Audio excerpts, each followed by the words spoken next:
성도님들에게 어떻게 히브리서 어렵다고 하는 이 히브리서를 잘 알려드릴 수 있을까 고민을 많이 했습니다. 먼저 히브리서 8장 1절에 있는 말씀 다 같이 한번 읽어볼까요? 히브리서 8장 1절에 있는 말씀. 지금 시작. 지금 우리가 하는 말의 요점은 이러한 대제사장이 우리에게 있다는 것이라. 그는 하늘에서 지극히 크신 이의 보좌 우편에 앉으셨으니. 아멘. 히브리서 공부 다 끝났습니다. 이게 핵심 기별입니다. 제7의 안식일 예수 재림교인에게 있어서 예수님은 어떠한 분이신가? 예수님은 대제사장이십니다. 근데 그 대제사장은 과거 2000년 전에 오셔서 31년 반을 사시고 돌아가신 분이 아니시라 지금도 여전히 살아계셔서 우리를 위해 중보하시는 대제사장이시다라고 하는 것입니다. 이것이 히브리서의 핵심 기별입니다. 이거 알면 이 기별을 머릿속에 두시면서 쭉 살펴보시면 어려울 것이 없습니다. 사실은 어려울 것이 없습니다. 여러분, 제7일 안식일 예수 재림교인에게 있어서 히브리서는 매우 중요한 책입니다. 잘 아시죠? 그렇죠? 초기 교회 당시 예수님이 부활승천하셔서 눈에 보이지 않으신 거예요. 근데 예수님이 곧 오시겠다고 이야기하셨는데 어때요? 오셨어요? 안 오셨어요? 안 오셨죠. 안 오셨어요. 금방 오실 것처럼 이야기하셨는데 오지 않으셨어요. 그러니 교회 내의 성도들이 예수님을 기다리고 기다렸는데 오시지 않으시니 어때요? 지쳐가는 것입니다. 예수님이 도대체 뭘 하시고 계시는가? 왜 재림이 지연되시는가? 그리고 지금 무엇을 하고 계시는지 도무지 알 수가 없는 거야. 근데 히브리서는 그 해답을 알려주고 있는 것입니다. 재림 운동을 하던 사람들이 있었어요. 1844년 10월 22일 예수님이 오신다라고 여겼는데 왔어요? 안 오셨어요? 안 오셨어요. 절망 가운데 조롱거리가 되었습니다. 근데 문제는 예수님이 오시지 않은 데에 있지 않고 공부를 잘못한 성경 공부를 잘못한 누구한테 있었어요? 사람들에게 있었던 것입니다. 하나님에게서 문제가 있는 것이 아니라 사람에게서 문제가 있는 것이에요. 예수님을 잃어버렸어요. 재림운동을 하다가 예수님이 오신다라고 하는 운동을 하다가 누구를 잃어버렸어요? 예수님을 잃어버렸어요. 근데 예수님이 지금도 살아계셔서 여전히 우리를 위해서 중보하신다는 사실을 그걸 하이람 에드슨이 옥수수밭을 걸어가다가 계시를 통해 바라보게 된 것입니다. 그리고 그 놀라운 진리의 말씀을 성경 연구를 하면서 모이기 시작하고 그 사람들이 또 모여서 누가 됐어요? 네, 제7일 안식일 예수 재림교회. 무슨 책을 연구하다가 재림교회가 탄생하게 됐어요? 히브리서예요. 그 근본은 다니엘서인데 다니엘서가 말하고 있던 그 해석을 잘못한 사람들에게 그 해답, 왜 1844년에 대실망을 겪었는지에 대한 확실한 해답을 히브리서에서 찾았던 것입니다. 다시 말하면 다니엘서와 요한계시록을 연결해주는 책이 무슨 책이에요? 히브리서입니다. 히브리서. 그래서 아무리 요한계시록을 연구해봤자 히브리서를 모르고서는 안 되는 것입니다. 안 되는 것이에요.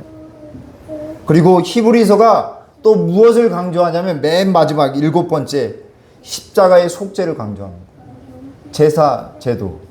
신약의 뭐라고 이야기하냐면 레위기서라고 이야기할 수 있을 만큼 제사 제도에 대해 이야기하고 있습니다. 근데 예수님은 지상의 대제사장이 아니라 어디의 대제사장이에요? 네, 하늘.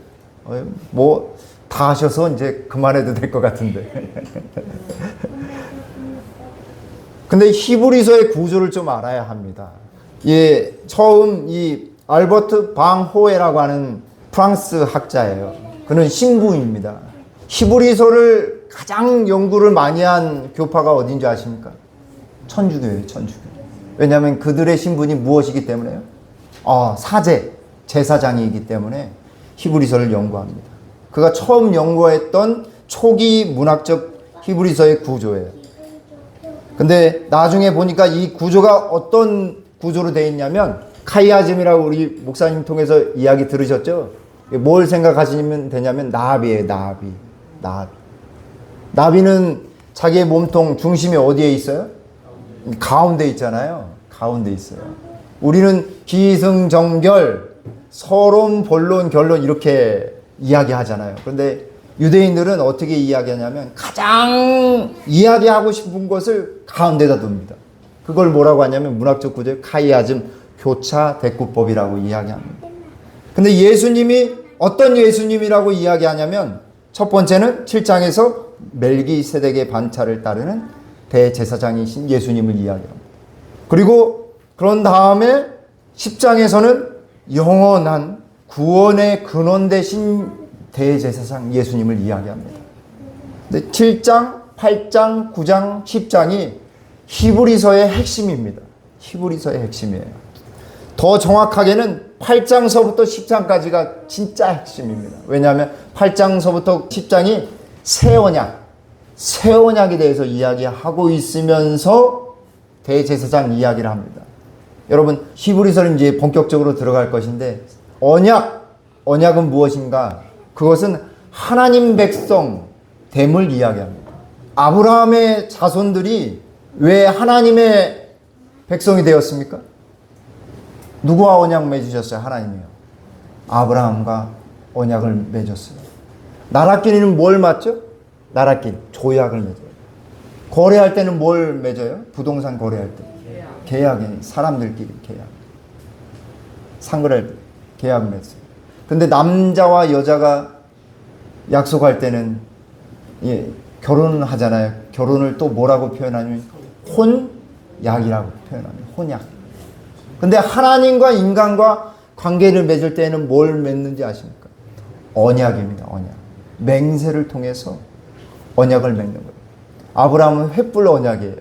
그래서 아브라함이 하나님의 귀한 백성의 조상이 되기 위해서, 언약 백성의 조상이 되기 위해서 하나님이요, 양을 잡아 놓고 거기를 쫙 잘라 놓으신 다음에 그 가운데를 횃불처럼 쫙 불로 지나가셨어요. 그래서 횃불 언약이라고 합니다.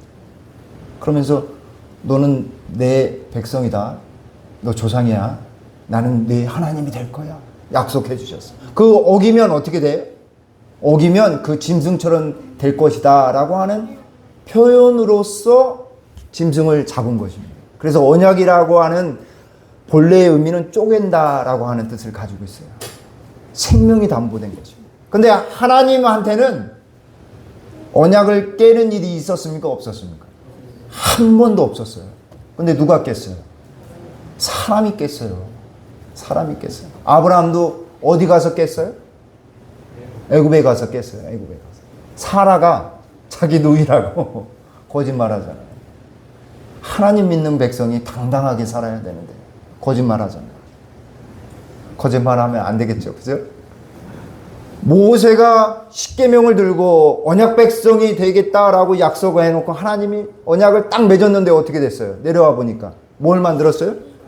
금송아지 만들잖아요. 그게 누구의 모습일까요? 우리의 모습이에요. 우리의 모습. 그게 이스라엘 백성의 모습이 아니라 우리의 모습이에요. 하나님 잘 섬긴다고 했는데 뭘 만들어요? 나의 가장 귀중한 것으로 금송아지 만드는 것입니다. 그렇게 하다가 하나님이 모세를 통해서 다시 언약 맺자라고 해서 뭘 만들어 주셨어요? 하나님 섬기게 성소. 십계명도 주셨어요. 맞아요. 그 십계명을 주셔서 어디에다 보관하도록 만드셨냐면 성소라고 하는 패키지에다가 만들어주셨어요. 그래서 언약 하면 뭘 생각하셔야 돼요? 성소를 생각하셔요. 그리고 우리 어린아이가 이야기한 십계명. 자, 쭉 넘어가겠습니다. 이거는 우리 라이스라고 하는 우리 교회 학자가 괜찮다라고 생각해서 조직신학적인 차원에서 이렇게 이야기한 것을 보여드립니다. 또 한 가지는 뭐냐면 히브리서가 왜 어렵냐면 히브리서의 논리는요, 한 편의 설교와 같습니다. 그리고 그 안에 들어가 있는 것들은 한 섹션별로 논문이에요. 논문처럼 아주 조직적으로 짜여 있어요. 함축적이면서 조직적이에요. 그러니까 이걸 다 파악하기가 굉장히 어려운 것입니다. 그래서 이 천사보다도 뛰어나신 그리스도를 쭉 서술하기 위해서 한 편의 설교를 썼는데 본론, 결론을 이야기한 다음에 마지막 권면을 하고 있어요.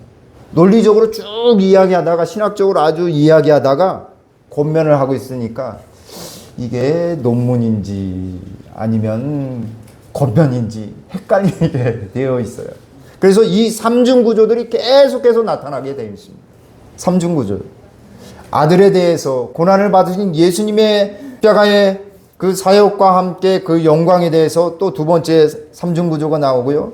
또 모세보다 뛰어난 그리스도에 대해서도, 그리고 레위보다도 우월하신 탁월하신 제사장이신 예수님에 대해서 또 이야기합니다. 그리고 이 네 번째 삼중구조, 여기는 자기가 하고 싶은 이야기를 꼭 하기 위해서 본론이 하나, 둘, 셋, 네 가지가 있는 거예요. 여기가 핵심인 것입니다, 사실. 그리고 마지막에 믿음과 인내에 대해서. 그래서 여기 히브리서 11장이 무슨 장이에요, 여러분? 네, 믿음장이에요. 그래서 믿음을 강조하는 장이에요.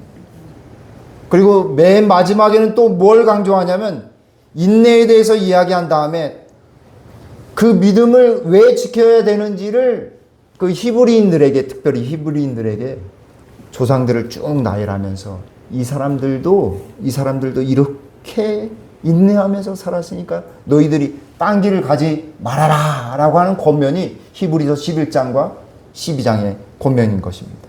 그리고 누구를 바라보자? 예수를 바라보자. 히브리서 12장 1절로 3절에 아주 핵심 비결이 담겨져 있습니다.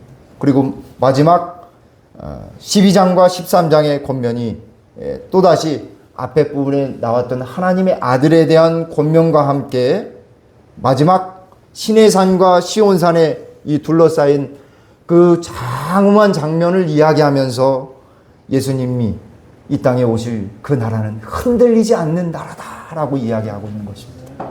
흔들리지 않는 나라. 여러분, 우리가 사는 세상이 얼마나 흔들립니까? 그렇죠? 너무너무 많이 흔들려요. 근데 그렇게 살다 보니까 누구를 잃어버렸어요? 예수님을 잃어버려요. 엄마에게서 예수님의 모습이 나타나나요? 아빠에게서 예수님의 모습이 나타나요? 장로님에게서 예수님의 모습이 나타나요? 집사님들의 모습 속에서 예수님이 나타나요? 예수님의 모습이 나타나야 하는 것입니다. 남편에게서, 사랑하는 아내에게서, 아이들의 모습 속에서 예수님의 모습이 나타나야 돼요. 그것이 바로 히브리서가 말하고 있는 기별 중의 기별인 것입니다. 그래서 1장서부터 잘 들으세요. 아주 핵심적이고 간단하지만 히브리서의 구조를 잘 파악할 수 있는데 첫 장서부터 7장까지는 멜기세덱의 반차를 따른 대제사장 예수님을 나타납니다. 그래서 쭉 나열해서 하나님의 아들이신 그 분이 이 땅에 오셔서 십자가에 달리신 이유가 뭐냐면 대제사장이 되시기 위해서 이 땅에 오셔서 십자가에 달려 돌아가시고 부활 승천하셔서 대제사장이 되셨다. 왕으로서 대제사장이 되셨다라고 하는 이야기를 그렇게 열심으로 해서 7장까지 이르렀습니다. 그러고 난 다음에 8장서부터 10장 18절까지, 정확하게는 저는 20절까지라고 이야기하는데 대부분의 학자는 18절까지라고 이야기합니다. 근데 20절까지 빼면은 20절까지의 19, 20절을 빼면은 핵심을 놓치는 것입니다. 새 언약 속에 진짜 언약 중의 언약, 변하지 않을 언약 중의 언약의 중보자 되신 예수님과 그리고 하늘 성소의 대제사장으로서의 사역을 시작하는 장면이 바로 히브리서 8장서부터 10장까지의 내용인 것입니다. 이제 끝났습니다. 이렇게 단순하게 생각하시면 됩니다. 그래서 1장서부터 7장까지 오늘 빠르게 한 20분 만에 쭉 한번 살펴보겠습니다. 아주 좋은 말씀들이 있으니까 장절을 좀 적으시면 좋을 것 같아요. 힘이 되신 말씀들이 많으니까. 그런데 이 구조대로 하다 보면은 굉장히 힘들거든요. 근데 저는 그렇게 안 하고 1장서부터 쭉 나열해서 7장까지 가겠습니다. 자, 1장 1절로 4절은 서론입니다. 서론이에요. 요즘 교과 공부 뭘 배우고 계시죠? 마가복음 배우고 계시죠. 근데 마가복음의 1장 1절이 마가복음 전체를 이끌고 있습니다. 1장 1절이 뭐죠? 하나님의 아들 예수 그리스도의 복음의 무엇이라? 시작이라. 예수님의 사역이 시작되면서 하나님의 복음이 시작되었고 하나님 나라가 시작되었고 삶이 바뀌기 시작하는 것입니다. 귀신을 내어 쫓고 치유가 되는 거예요. 여러분, 예수님을 온전히 받아들이면 우리의 삶이 다시 시작하는 것입니다. 하나님의 아들이신 하나님이신 그분이 이 땅에서 오셔서 우리를 위해 돌아가신 그분을 온전히 만나면 삶이 바뀌고 새로운 시작을 하는 것입니다. 그게 마가복음의 핵심이에요. 그래서 그걸 바탕으로 쭉 읽어 나가십시오. 그분은 왕이시고 그분은 하나님이셔요. 새로운 시작인 것입니다. 근데 히브리서도 1장 1절로 4절에 아주 짜임새 있는 아름다운 이 헬라 말로 보시면 굉장히 아름답게 되어 있다라고 하는 것이 중론입니다. 거기에 하나님이 뭘 하시는 하나님으로 나타나요? 말씀하시는 하나님. 말씀하시는 하나님. 그 히브리서에는 말씀이 강조되고 있습니다. Divine Speech라고 해가지고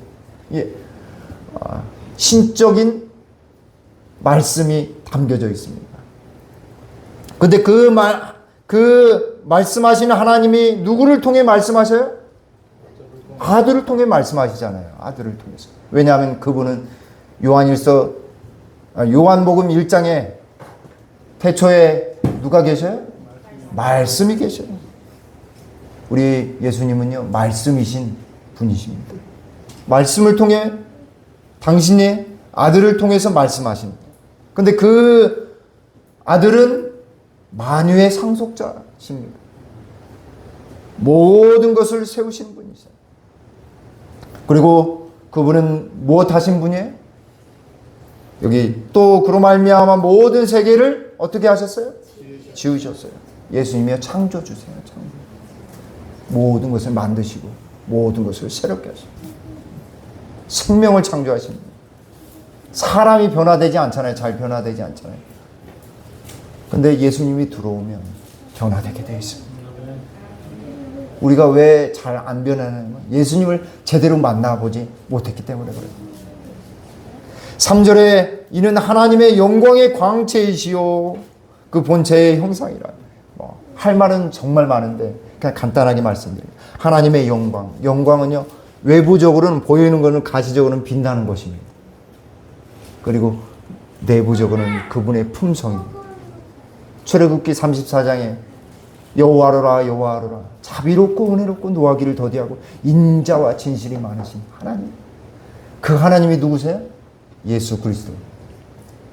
빛 중에 빛이에요. 그래서 빛나는 거예요. 그리고 여기 그 본체의 형상이라고 해야 되겠어요.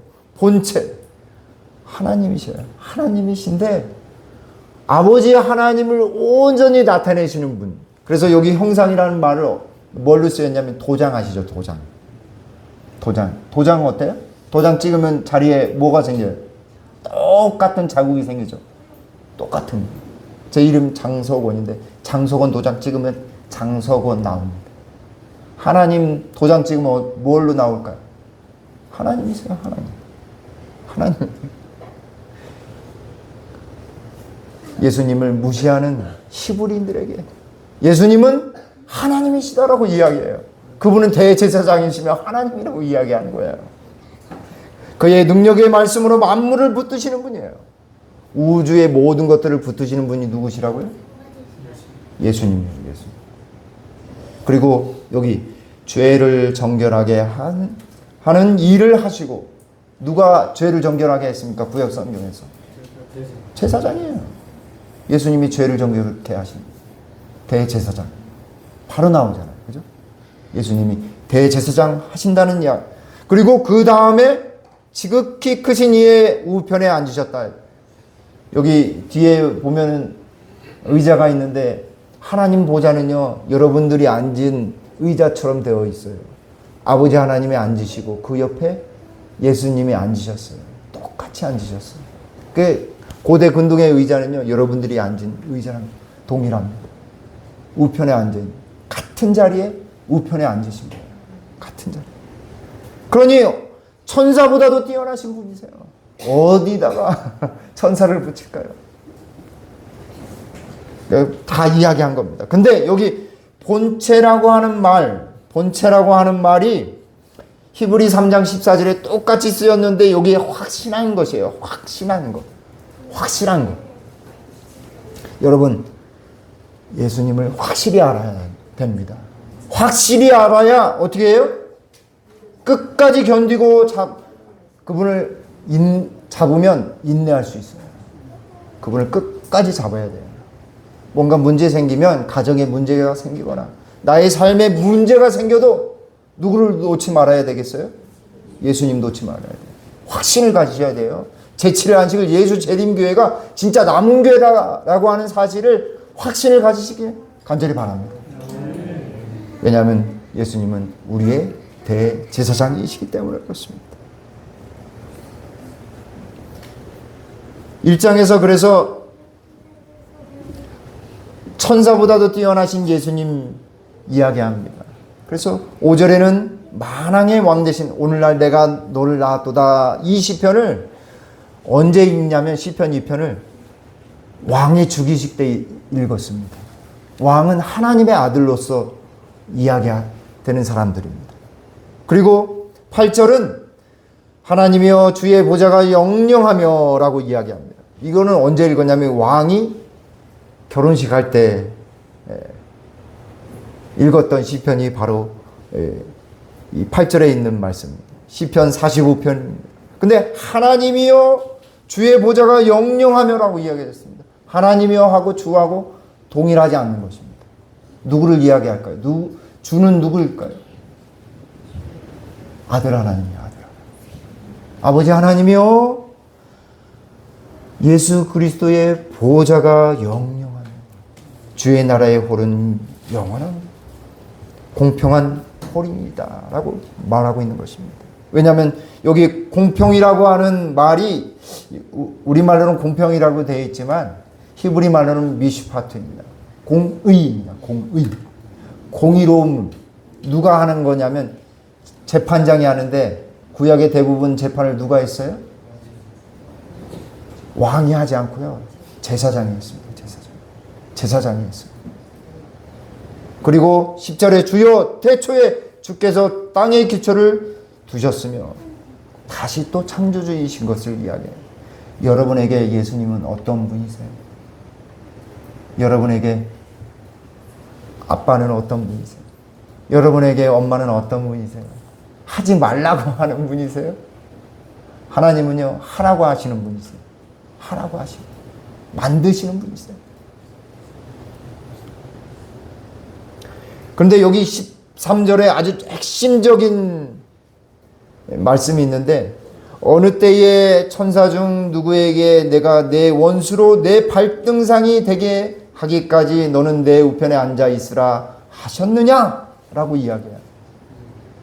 발등상이 무엇일까요? 역대상 28장 2절의 말씀에 나는 여호와의 언약궤 곧 우리 하나님의 발판, 개역 성경에는 발등상을 봉안할 성전을 이라고 이야기했습니다. 하나님의 발등상이, 예수님의 발등상이 어디라고요? 언약궤라고 하는 것입니다. 언약궤. 지성소에 있는 언약궤가 발판, 발등상이라고 하는 것입니다. 왕이 앉아있는 보좌에, 여기 의자의 발판이 바로 언약궤다라고 하는 것입니다. 여기에 깊은 의미가 담겼어요. 평화의 의논에 아들 하나님 예수님이 아버지 하나님한테 몇 번 찾아갔어요? 물어보면 저를 보시면 답이 저한테 있습니다. 몇 번 찾아갔어요? 3번 찾아가셨어요. 제가 지구를 창조하는데 제가 가겠습니다. 문제가 생겼을 때 제가 가서 십자가상에 죽어서 그 사람들 살려놓을 길을 만들어 놓고 오겠습니다. 대제사장이 되어서 돌아오겠습니다 라고 하는 그 말씀의 의미가 이 발등상이라고 하는 말씀에 다 담겨져 있는 것입니다. 그래서 마태복음 22장 44절과 마가복음 12장 36절에도 내가 내 원수를 내 팔 아래에 둘 때까지, 여긴 팔 아래라고 이야기하고 있습니다. 발등상이 될 때까지 되어서 돌아오겠다고, 대제사장이 되어서 돌아오겠다고 하는 말이 이 말씀인 것입니다. 깊은 의미가 담겨져 있어요. 자, 2장입니다. 2장 하려다 보니까 시간이 많이 갔네요. 자, 2장에서는 구원에 대해서 이야기하는데 뭘 이야기하고자 하냐면 십자가, 왜 예수님이 십자가상에 달렸느냐. 히브리인들에게서 도무지 이해 안 되는 것은 무엇이냐면 성육신입니다. 어떻게 하나님이 인간으로 쏘을 수 있느냐. 그래서 있을 수 없다라고 하는 거예요. 근데 그 예수님, 그분 돌아가신 분이 누구시라고 이야기하고 있는 거예요? 하나님이신 분이 오셨다 이 말입니다. 하나님이신. 자녀들이 아직 모르는데 자녀들이 나중에 아빠 엄마가 되고 나면 아빠 엄마의 심정을 그제서야 깨닫잖아요. 예수님의 심정을 언제 알 수 있냐면 십자가가 우리 속에 들어오면 그제서야 영적으로 철들기 시작하는 것입니다. 그래서 예수님, 대제사장이신 예수님을 만나야 돼요. 정말 깊이 만나야 돼요. 그걸 오늘 정말 체험하게 되길 간절히 바랍니다. 여기 2장 17절과 18절에 그가 범사의 형제들과 같이 대심이 마땅하다. 이 말씀은 굉장히 중요한 말씀입니다. 예수님의 성육신 말씀을, 이걸 그대로 화이부님께서 예수님이 성육신 되셨다라고 하는 사실을 온전히 주장하는 말씀을, 이 말씀을 바탕으로 해서 진술하고 있습니다. 범사의 형제들과 같이. 여자의 대표는 누구와 되어야 돼요? 남자가 할 수 있어요? 없어요? 없어요. 남자가 할 수가 없어요. 여자가 해야 됩니다. 남자의 대표는 누가 해야 돼요? 아무리 어려도 남자여야 돼요. 제7회 안식일 예수 재림교인의 대표는 누가 대표할 수 있어요? 재림교인만이 대표할 수 있어요. 예수님이요, 우리의 대표자 되기 위해서 이 땅에 오신 것입니다. 사람이 되어서, 그분이 돌아가시기 위해 사람이 돼서 이제는 이 백성 살리고자 가장 연약한 사람, 저 같은 사람을, 우리 같은 사람을 구원하시고자 성육신 하신 거예요. 왜 성육신 하셨냐면 대제사장 되시기 위해서 그래요. 그래서 백성의 죄를 속량하려 하시니라. 여기까지는 지상의 사역입니다. 십자가 사역이에요. 18절서부터 그가 시험을 받아 고난을 당하셨은즉 시험 받는 자를 능히 도우실 수 있느니라. 대제사장은요, 시험 받는 자들을 능히 도우시는 분이세요. 이게 대제사장의 중보 사역이에요. 여러분 힘드십니까? 여러분 너무너무 힘드시죠? 아이 키우느라고 전쟁, 이게 쉬운 일이 아니에요. 그죠? 정말 우리가 살아가는 하루하루가요 전쟁이에요. 근데 그 전쟁 속에서 우리를 도우시는 분이 계시는데 그분이 누구세요? 예수님이세요. 그냥 예수님이 아니라 대제사장이신 예수님이에요. 하늘 성소의 대제사장이신 예수님이 우리를 도우시고 계십니다. 왜냐하면 그분이 시험을 받으셨기 때문에. 근데 그 대제사장은 자비하고 사랑이 많으시고 신실하신 대제사장이에요. 변함이 없어요. 그래서 어저께나 오늘이나 영원토록 변함이 없으시다는 찬미가에도 있잖아요. 그죠? 그 찬미가의 가사의 내용이 바로 히브리서에 나오는 가사입니다. 이제 그 말씀, 성육신과 십자가에 대한 말씀한다면 비로소 그 그리스도 대제사장이신 예수님을 어떻게 해야 하고요? 깊이 생각하라. 어떻게 하면 깊이 생각할 수 있을까요? 머릿속에 수학 문제를 열심히 푸는 것처럼 생각해야지 생각할 수 있을까요? 그런 것이 아닙니다. 엄마를 생각해 보세요. 나의 엄마를 생각하면 어때요?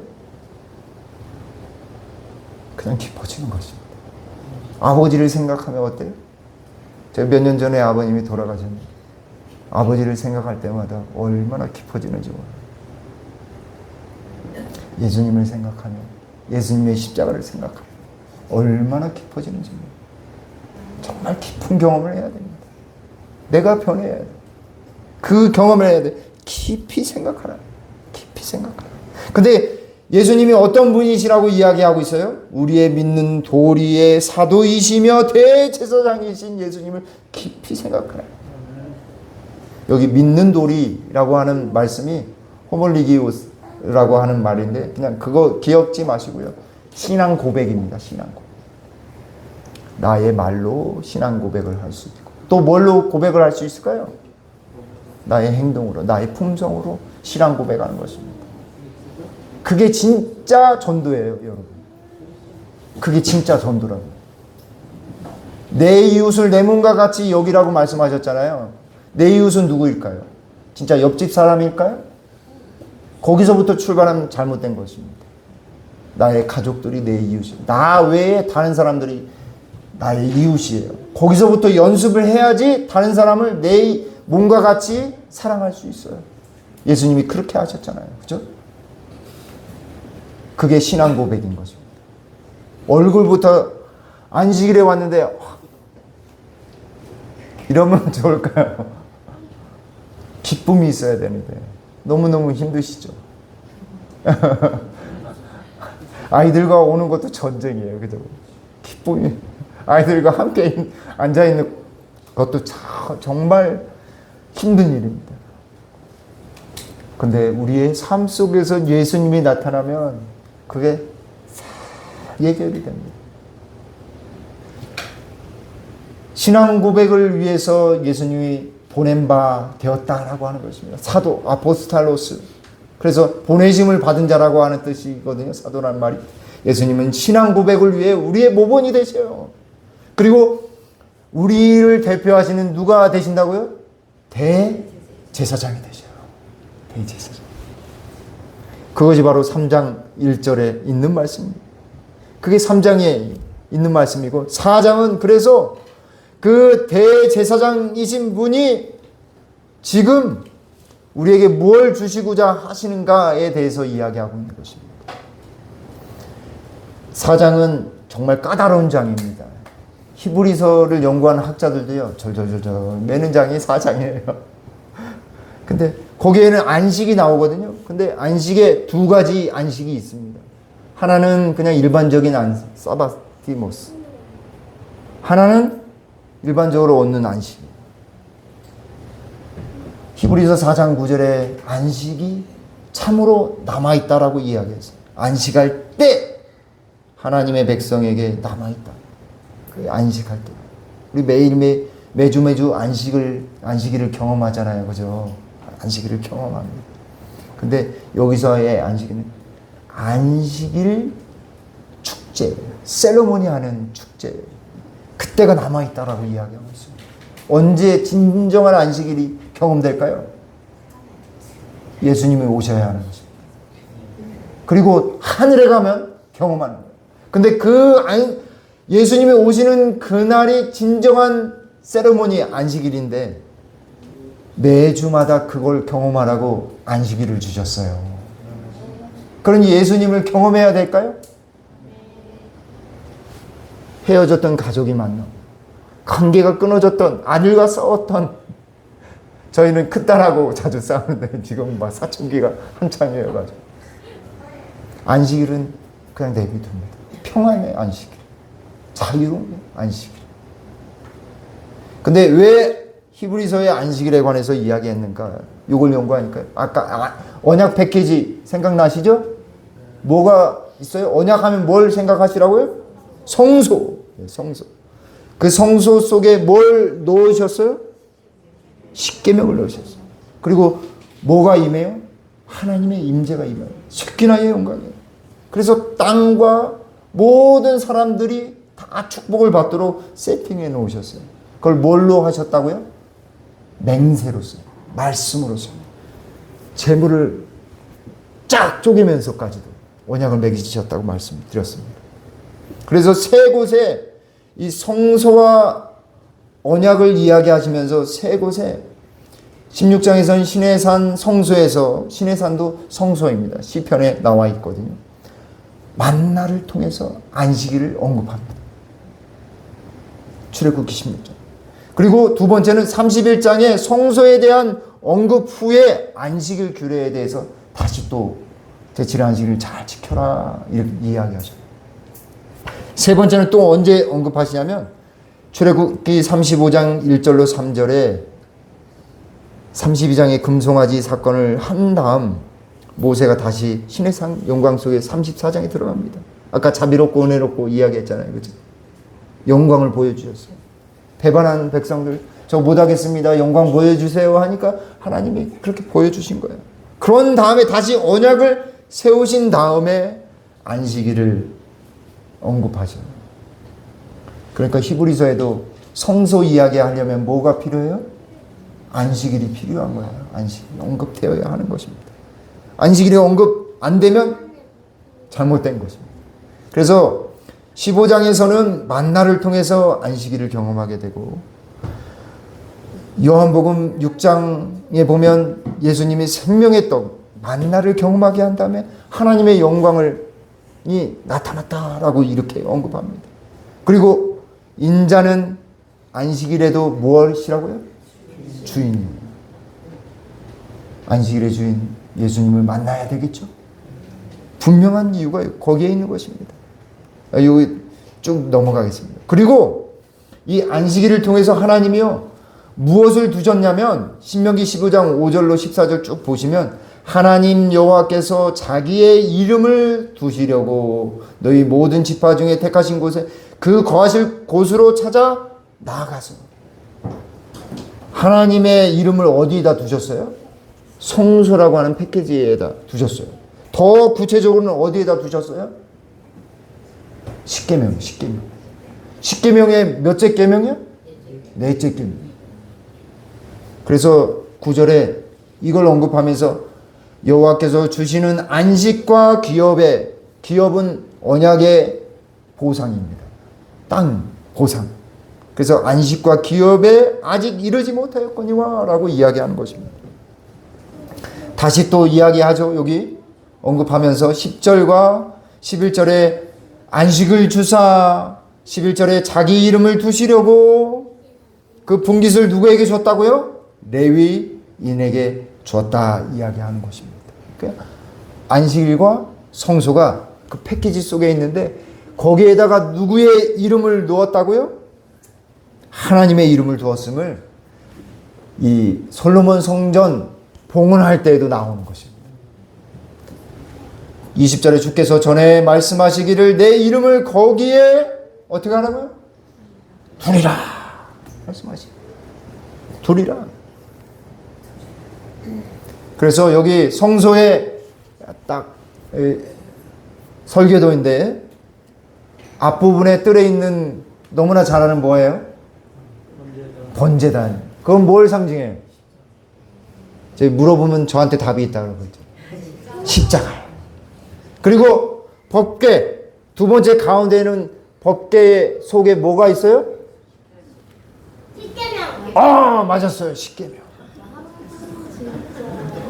우리의 신앙이 두 축이 있는데 하나는요 십자가의 경우 십자가의 예수님을 만나야 돼요. 또 하나는 누구를 만나야 되냐면 십계명 속에 이름을 두신 예수님, 그곳에 속죄를 하시려고 하는 대제사장이신 예수님을 만나야 하는 것입니다. 두 축이에요. 그걸 어느 날 경험하도록 만드셨다고요? 네, 안식일 날 경험하도록 만드셨어요. 그래서 십계명이 여기 법궤 속에 있습니다. 근데 여기 법궤 속에 십계명만 있는 것이 아니라 뭐가 또 있어요? 네, 만나 항아리, 또요 아론의 쌍난 지팡이가 들어 있습니다. 이 세 가지는 다 무엇을 나타내냐면 하나님의 주권과 권위를 나타냅니다. 하나님의 주권과 권위. 하나님의 주권과 권위. 반역하는 자손을 향해서 아론의 쌍난 지팡이. 그죠? 그리고 만나는요. 하나님의 영광이라고 부릅니다. 하나님의 영광을 보리라 하라고 했습니다.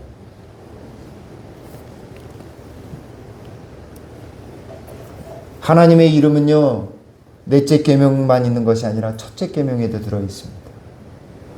본래 히브리 사람들은 3절의 첫째 계명이 아니라 1절서부터 3절까지가 첫째 계명입니다. 하나님이 이 모든 말씀으로 말씀하여 이르시되 나는 너를 애굽 땅 종되었던 집에서 인도하여 낸 내 하나님이 여호와니라. 하나님이 여호와니라. 하나님 이름이 담겨져 있는 것입니다. 분명하죠? 안식일 이야기할 필요도 없습니다. 하나님이 창조주인 것을 당신의 이름이 분명하게 나타나 있습니다. 그래서 이 안식에 대해서 이야기하면서 사실은 여호수아가 등장하거든요. 여호수아는 헬라 말로 누군지 아세요? 예수님이세요. 여호수아는 누구를 계승하냐면 아담을 계승합니다. 왕권을 하나님의 형상을 왜 주셨냐면 다스리도록 왕의 직분을 주셨어요. 아담에게. 그리고 제사장 직분을 주셨습니다. 근데 아담이 범죄함으로 그걸 다 잃어버린 다시 또 누구에게 또 그 직분을 주셨냐면 노아의 홍수 이후에 똑같이 제사장 단을 쌓았고요. 생육하고 번성하여 땅에 충만하라. 다스리라고 말씀하셨습니다. 거기에다가 플러스 정복하라는 말씀을 손에 붙였다라고 하는 말씀으로 나와 있는 것입니다. 그래서 아브라함도 다 설명할 수 없어서 통치권과 제사장 직분, 여기에는 더 분명하게 너의 몸에서 왕들이 태어날 것이라고 이야기하셨어요. 그죠? 2절, 6절 말씀에. 그리고 정복하는 것입니다. 멜기세덱의 반차를 쫓는, 멜기세덱을 만나기 전에 아브라함이 여기 14장에 보면은 대적들을 다 소탕하려고 하는 그 장면과 오버랩되는 것입니다. 겹치는 것입니다. 그래서 창세기 14장 20절에 너희 대적을 내 손에 붙이신 그 정복자의 표현이 아브라함에게도 나타나는 것입니다. 그래서 그 아브라함을 통해서 나타난 사람이 누구예요? 여호수아예요. 여호수아가 가나안 땅으로 데리고 들어가는 것입니다. 안식이 그를 통해서 안식이 있는 거예요. 그러니까 이 여호수아는 누구를 표상한다라고 했어요? 이름 자체가 예수님이라고 했잖아요. 여호수아 10장 8절 정복자의 표현이 거기에 담겨져 있는 거예요. 그래서 여호수아가 나타나는 것입니다. 그리고 참고적으로 이 표현들이 다 누구를 이야기하는 거냐면 사실은 구약에서 다윗에게서 멜기세덱의 반차를 이어줄 수 있는 표상적인 인물이 다윗입니다. 그 다윗의 계보를 이은 사람이 누구예요? 마태복음 1장에서 네, 예수님이죠. 아브라함의 자손이며 다윗의 자손인 예수님이죠. 그래서 근데 이 다윗이 제사장 역할도 했다라는 사실을 우리가 또 성경 말씀을 통해서 알 수 있는 것입니다. 그래서 여기 4장의 이 말씀을 통해서 5장으로 갈 수 있는 빌드업을 막 한 거예요. 5장에 드디어 멜기세덱의 반차가 나옵니다. 멜기세덱의 반차. 근데 여기 아주 중요한 말씀, 힘이 되는 말씀이 여기 있어요. 꼭 읽고 싶습니다. 15절서부터 4장. 우리에게 있는 대제사장은 우리의 연약함을 동정하지 못할 이가 아니요 모든 일에 우리와 똑같이 시험을 받으신 이로되 죄는 없으시니라. 그러므로 우리는 긍휼하심을 받고 때를 따라 돕는 은혜를 얻기 위하여 은혜의 보좌 앞에 담대히 나갈 것이니라. 우리가 기도해야 될 분명한 이유가 여기 있습니다. 때를 따라 돕는 은혜를 얻어야 하는 것입니다. 기도해야 하는 것입니다. 은혜의 보좌 앞으로 담대히 나가 그분이 우리에게 주실 능력을 받아야 하는 것입니다. 공부 성적이 잘 안 오르죠. 지혜가 필요하죠. 기도하십시오. 분명히 주십니다. 제 경험상으로 정말 주셨어요.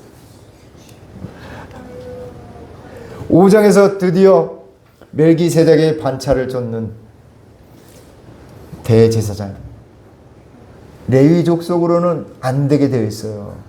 왜냐하면 그 사람들은 죽잖아요. 그죠? 그 사람들은 온전치 않잖아요. 죄를 범할 수 있잖아요.